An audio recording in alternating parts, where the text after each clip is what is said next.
நல்லிணம் எவ்வளவு விழிப்புணர்வு இல்லாம இருக்கனால ம். இவர்கள் எவ்வளவு டிராமா பண்றாங்க, எப்படி அடுத்த ஆள்களை வந்து உருவாக்குறாங்க, கட்டமைக்கிறாங்க அப்படிங்கிறத நீங்க பாருங்க. ஸ்டாலினை கொண்டு வரணும்னா 2 படத்தை நடிக்க வைக்கணும், முகத்தை அறிமுகப்படுத்தணும், கொண்டு வந்துடணும். உதயநிதியை கொண்டு வரணுமா 2 படம் 4 படத்துல நடிக்க வைக்கணும், முகத்தை பிரபலமாக்கணும்னு கொண்டு வரணும். இப்ப அடுத்து இன்பநிதியை ரெடி பண்றாங்க. அடுத்த ஆளை ரெடி பண்ணியாச்சு. இப்ப ஆமா சார், நீங்க தமிழர்களுக்கு வந்து உங்களுக்கு சினிமால முகத்தை பார்க்கலாம் அவர் யாருன்னு கேக்குறீங்களா? ஆமா. அப்படித்தானே வச்சு இங்க இருக்குது. அதான் அவங்க அதனால தமிழர்களுடைய அந்த திராவிடத்துக்கே இருக்க அந்த திராவிடர்கள் வந்த வழி இருக்குல்ல, அந்த அந்த தன்மையை இங்க பயன்படுத்தி நம்மளை வந்து கட்டி போட்டாங்கன்னு வைங்களேன். இந்த இதுல மயங்கி விழுந்தவர்கள் தான், திரைமுகத்துல மயங்கி விழுந்தவர்கள் தான், இன்னும் இயலவே இல்லை.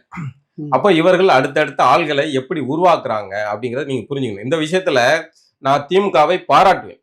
ம். திமுக கூட்டத்தை, திராவிட கூட்டத்தை நான் பாராட்டுவேன். தமிழ் இனத்தை வந்து நான் மிக கேவலமாக விமர்சிக்கிறேன்.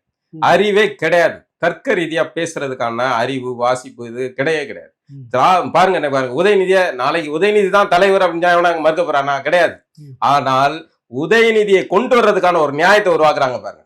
ம். அதான் தோழர் உதயநிதி.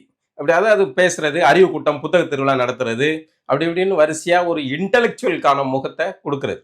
ம். அப்படிங்கும்போது ஓகே, நமக்கு ஒரு பிரமாதமான புரட்சியாளர் லீடர், வராரு.